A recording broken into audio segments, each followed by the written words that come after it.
Hi, this is Rochelle with Live in Vibrancy. And today I'm going to continue talking about how you can use boundaries to create a new and powerful self-concept. So be sure to stay to the end and I will walk you through one method for working through the stories and the energy that comes up to stop you from setting boundaries. So I'm going to start by addressing the thing I said that I know probably triggered some people. And I know because letting go is one of the primary things that I tell clients to work on. And when I say that you have to be willing to leave, their response is often the same. You want me to leave?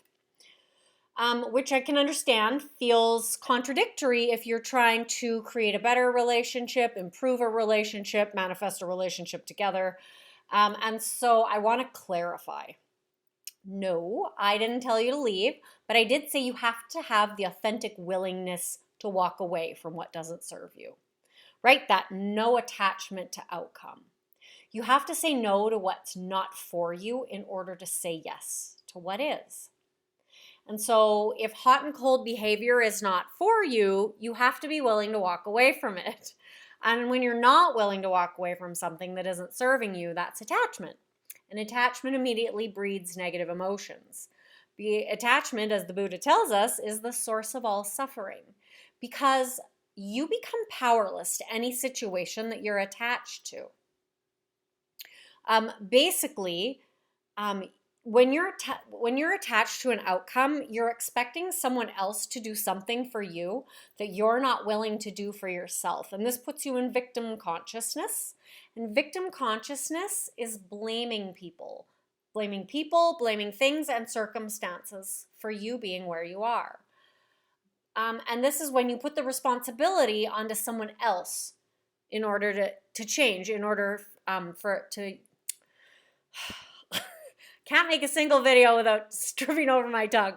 So basically, you're putting the responsibility onto someone else to change in order to meet your needs. And so there's not much that you can do in that given situation. And so this is one reason that boundaries and letting go are so powerful. So I'm not telling you to pack your bags and I'm not telling you to block their number, but I am telling you to be conscious of where you're giving your energy away, where you're sending your power away. Because you're a divine sovereign being and you straitjacket yourself when you put the power in someone else's behavior to make you happy. And so, and another reason is that behavior is driven by energy. So it's a powerful way to impress your subconscious. And I don't mean their behavior, I mean your behavior. Your behavior impresses your own subconscious. And so we're always broadcasting a subtle, unspoken message that tells other people how we see ourselves and the treatment that we'll accept from them. And so I can claim to see my own value, but if I continue to act from this place of fear, of rejection and loss, and to continue to accept poor treatment, what unspoken message am I sending to myself and sending to other people? So again, reminding you that boundaries are not barriers, and boundaries are a way that you meet your own needs. And so they're also the way that you are expressing to Source, God, Universe, whatever it is for you. They're the way that you are expressing who you are and what's available to you. So effective boundaries that build your self-concept are always set from a really grounded, centered place. And so I'm going to walk you through this at the end of this video. Okay, so let's move on to how to set boundaries. So a lot of people are trying to manifest a better relationship by people-pleasing. Or by trying to force someone with resentment, with anger, with showing up and telling them what you will and will not accept. And that's not how we set boundaries. And the energy of having it isn't the same as the energy of anger and resentment and forcing and or people pleasing. And so those are never going to work to manifest what you want, at least not long term. Even if you get short term results, you will notice there's resistance. You will often lose what you've created because your energies are out of alignment. And so energy is literally the foundation of everything. Anybody that's ever heard me talk knows that I say this a lot, because two different people can take the same actions in the same circumstances and they can get different results. And often what happens is that people then reinforce their own limited concept of themselves in that situation. I'm not lucky, manifesting doesn't work for me, or whatever it is that's coming up. And this actually isn't the case. The difference between the two people is the energy in each person. And so even Tesla's said, if you want to, I don't know, unlock the secrets of the universe or something, basically think in terms of energy, frequency, and vibration. And I will admit, when I started filtering everything through that lens, my life changed. And so vibration is the culmination of your perceptions, your feelings, your experiences, your subconscious beliefs that you carry about yourself and life. It's not just sort of like, am I in a good mood today? Am I not? And so you begin to shift your vibration by noticing when you are in a low vibrational place and doing whatever work it is you need to release that. Okay, so a lot of people don't speak needs or set a boundary. And if you're one of these people, it's probably because you've been conditioned that your needs are a burden, that what you want is inconvenient. And so sometimes you came to this conclusion through direct words and actions of people in your life. And from that, you learn to suppress your needs because they weren't going to be met anyway. They were probably going to cause you pain. Some other people may have come to this misconception more indirectly because you were praised or rewarded for being good, for being easy to please, for being helpful. And so you learn to suppress your needs in order to earn and meet your need for love and connection. And so I don't want you to get caught up in how you came up about suppressing your needs because that part really isn't that important. Some people can really get caught up in that, and then they get caught often in blaming and focusing on problems of the past. And that just reinforces the person you currently are. Creating is a focus on the future. It's not tripping on the past. So in both of those cases, you each time you repress your own needs, each time you don't set a boundary, you innocently reinforce the belief that your needs won't be met. And you did that until it became subconscious, which means that now you experience the emotions that trigger you to suppress your needs. It's a sensation. And essentially, it's coming without necessarily the thought, right? At this level, once it's at the subconscious level, it's an emotional trigger, and there are corresponding thoughts. And so by continuing to suppress your needs, as I mentioned, you reinforce this belief. You reinforce this subconscious pattern. And you're likely attracted to people who will prove that to be true, or you attract those people into your life. Because the brain's job is to prove its beliefs right. That's how it keeps you alive. And so it sort of creates this vicious cycle. And then you live day to day unconsciously broadcasting this subtle message that tells people about who you are and how they can treat you. And so the unconscious is always reflected in your physiology and in your behavior. This is what also makes embodiment so powerful.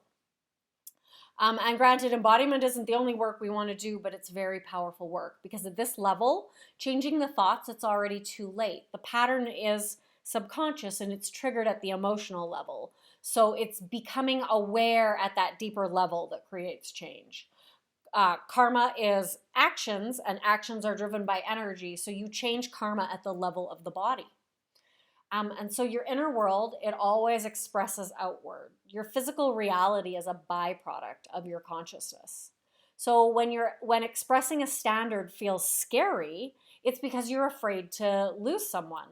And so this is a reflection of a subconscious belief that your needs are a burden. But if someone is showing up in a way that feels hurtful, and you're not willing to change how you show up to change the interaction because you're afraid that if you do, you'll lose them, then I want you to ask yourself, what have I already decided about myself in this situation? If we're filtering this through law of assumption, what's the assumption that you're operating from? Not what your conscious mind tells you, because your true assumptions are deeper than that. I once heard something that if you follow this to understand what you truly believe and don't believe, it'll never steer you wrong. You have to feel it to believe it. So people will tell me, well, I believe this thing. Well, no, because your emotional responses are showing very clearly that you don't. And so it's your subconscious that's creating your results, right? Because they are bypassing your conscious thinking and they are causing a sensation. And if you're not aware of that sensation, it's then causing behaviors and you're sort of in this unconscious pattern. And this is why you're getting the results that you don't want to be getting. So now, if you were the person who has it, would you continue to engage with the results you're currently getting? And this is where you want to get really clear about the version of you who has different kinds of interactions. And to get there may be feelings to work through, like fear or resentment. I mean, you're likely going to have perceptions that you need to challenge. And I implore you, do not buy into your limited perceptions.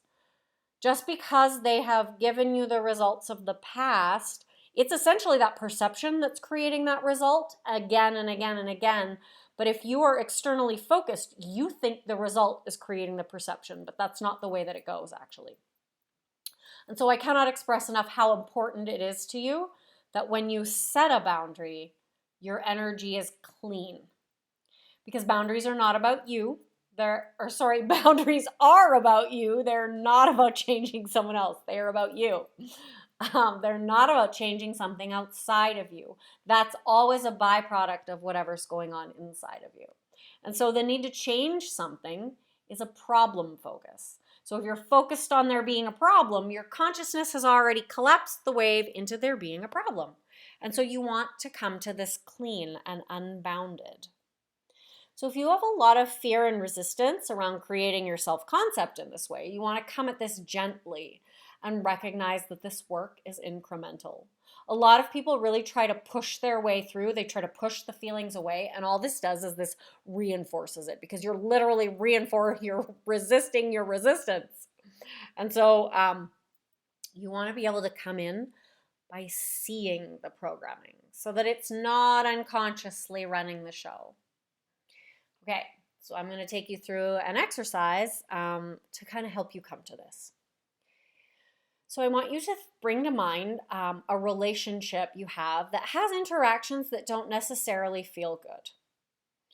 And so the way that we need to create boundaries can be really broad. So I'm not necessarily going to give examples because sometimes examples stop people from really using their own creative thinking. And so I'm just going to ask you to stretch your thinking and apply this exercise to your own situation. Because the power is in you, it's not in the circumstances. And so I want you to bring up a moment in that relationship that felt difficult. And I want you to just notice the subconscious story that comes up about why it was difficult. And then I want you to just get really still. And just take a couple of really deep breaths, inhaling through the nose and exhaling through the mouth. And then I want you to just close your eyes and get really present with your experience. And just drop into your body. And just notice wherever the contraction is when you think of that interaction. Often, when dealing with relationships, our contractions are in the throat, maybe the jaw, the heart space, or the solar plexus. And I want you to just breathe and welcome that sensation. And relax, because we tense. And this is you resisting your resistance. So just relax and let it be there. And just coming back to whatever limited story you're telling, I want you to ask yourself, where did this belief come from? And some of you, it's going to come up easily, and some of you might still be in sort of a place of resistance, and that's okay. And most of you will get an image because the subconscious works in images and sensations, not language. But I do recognize that not all brains work in the same way. So some of you are going to get something different than an image. Just be open to whatever shows up for you. There's no right or wrong. It's what comes to you. So whatever it is, it'll connect you to the moment when you created that limited conception of yourself. And so whether you get that moment or whether you're just working with your current story, I want you to get mindful and really question your perceptions. Questions that can help you might be, can I know without a shadow of a doubt that this is true? If you get a yes, I want you to run it through the fact checker. To be a fact, it has to be 100% true 100% of the time for 100% of the people. Otherwise, it's a perception or simply an experience that someone else is having.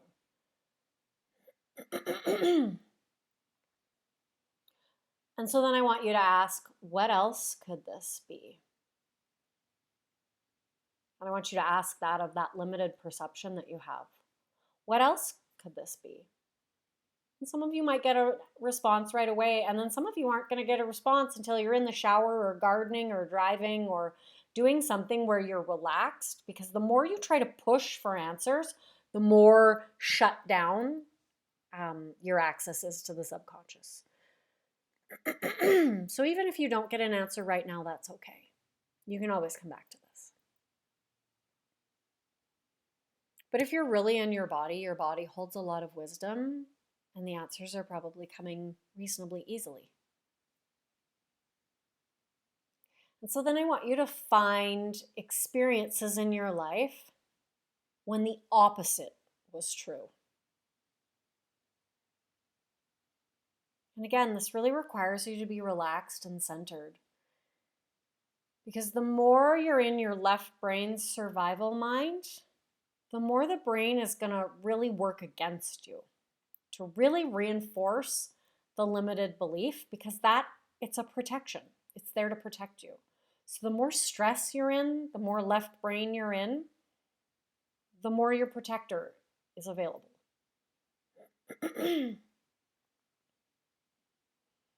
And so once you can come up with, say, 3 to 5 examples of when that opposite was true in your life, I want you to really feel into those.